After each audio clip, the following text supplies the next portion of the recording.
Bah, je m'appelle Eric et j'ai 36 ans et j'habite à Bruxelles. Je suis économiste en fait, et c'est pour ça que je suis venu à Bruxelles. J'ai une photo qui m'a resté toujours dans ma tête parce que je pense que finalement, il a influencé quand même beaucoup ma vie sur des choix que j'ai faits dans ma vie jusqu'en ce moment, hein, enfin. Et c'est une photo qui est ici. C'est une photo quand je pense, 15 ans ou 16 ans. Je pense 15. C'était à l'époque, j'étais dans une école où j'ai eu en fait le cours de français. Et avec ce cours de français, avec l'enseignante, elle avait proposé d'aller à Paris pendant un jour, je crois, un jour ou 2 jours. Parce que de Pays-Bas, en fait, enfin, je suis néerlandais, et de Pays-Bas, c'est très facile d'y aller en 6 heures en bus, et après on visite Paris et on rentre. Donc ça faisait partie, en fait, d'expérience française après 4 ans de cours en français. Et donc, sur la photo, on voit elle, c'est l'enseignante, et du coup, en fait, moi, je trouvais toujours qu'elle avait l'air très française. Et parce qu'elle avait des cheveux très noirs, tandis qu'elle était néerlandaise, enfin. Et donc, mais c'était, oui, voilà, pour dire un peu le cadre de ce cours français. Il y a encore un autre homme sur la photo qui, je crois qu'elle était aussi enseignante, mais je ne sais pas trop. Les autres 4 qui sont en fait sur la photo, parce qu'on était sur un banc, et où ce banc est, je vais rencontrer en fait après. Mais c'est les 4 avec qui je m'entendais en fait à cette école. En fait, c'était lycée, je pense, hein, qu'on dit en français. Moi, je suis au milieu. Je suis là. Et en fait, je me rappelle très bien ça parce que pour aller à, enfin, je crois que c'était ma première fois à être à Paris et ça m'a fait beaucoup, ça m'impressionnait vraiment très très beaucoup. Et c'était très bien, on a rigolé beaucoup, c'était très intense aussi pour voir Paris dans un jour. Mais ça, cette photo était prise sous l'Arc de Triomphe. Et l'Arc de Triomphe, on sait bien, enfin, c'est dans une grande rotonde ou rond-point. Et donc c'est très bruyant. Et je me rappelle encore ce moment-là. Et pourquoi je me rappelle en fait ce moment-là? Et enfin, tu peux croire ou tu peux pas croire, mais c'est un moment là-bas que Paris m'a vraiment fait une impression ou oui, voilà, j'étais vraiment impressionné par cette ville. Et je me suis dit, j'ai un peu fantasé en fait, si ça c'est possible plus tard dans ma vie d'y vivre, enfin, ça aurait été en fait mon rêve, ça serait trop trop bien en fait de le faire. Et donc, parce que, je sais pas, je pense que j'ai été touché par enfin, l'image de Paris et finalement, j'étais en fait, je suis arrivé et ça m'a impressionné et finalement, je me suis dit, bah, c'est bien.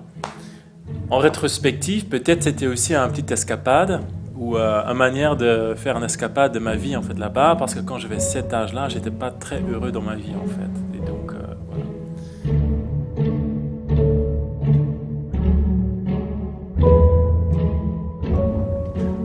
Je viens de famille,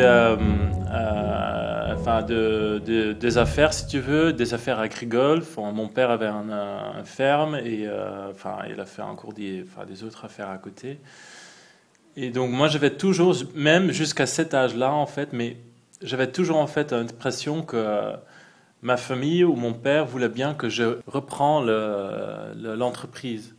Et finalement, je pense que c'était assez visible pour mes parents que j'avais des autres idées dans la vie.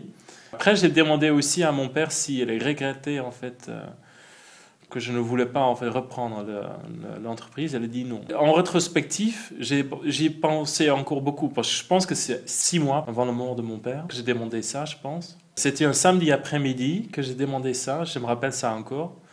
Et je pense que le Tour de France était sur la télévision parce que c'était en été et mon père était fan du Tour de France. Et il a dit non, pas du tout, ça ne me dérange pas du tout. Mon père est mort et ça aussi a énormément influencé en fait ma vie.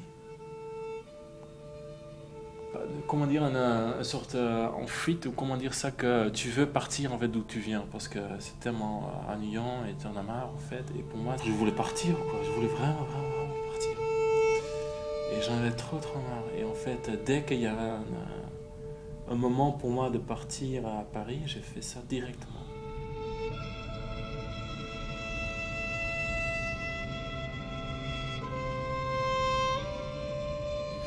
Et donc après, j'étais dans une école professionnelle, et après dans une école haute professionnelle, et après l'université à Rotterdam. Et justement, l'université m'a amené en fait à Paris.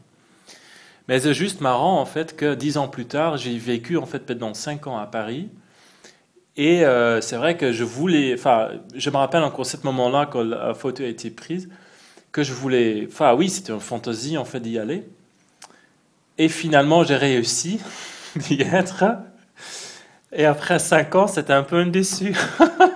Donc, tu vois, enfin, comme, ouais, voilà, enfin, c'était bien à Paris, mais c'était pas la période la plus heureuse dans ma vie. Mais en fait, au même temps, la période à Paris, ça m'amenait beaucoup dans la vie finalement, parce que j'ai eu des expériences de mon premier copain.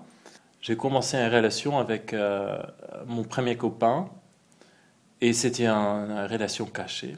Je pense que ça a énormément en fait influencé mes sentiments vis-à-vis de Paris, parce que j'étais fou d'amoureux de lui, et tandis que c'était caché, je le voyais en fait les premiers 3 ans en fait, je pense une fois par 3 semaines ou quelque chose, en cachant, en règlement, enfin le petit voyage. Nos amis ne savaient rien du tout pendant 6 ans en fait. Ouais. Pour tout le reste de ma vie, je pense que Paris, ça reste quand même une ville très importante pour moi. Mais je me sentais très seul. Et c'est aussi la raison, je pense, que je ne veux plus, ou en ce moment en tout cas, plus rentrer.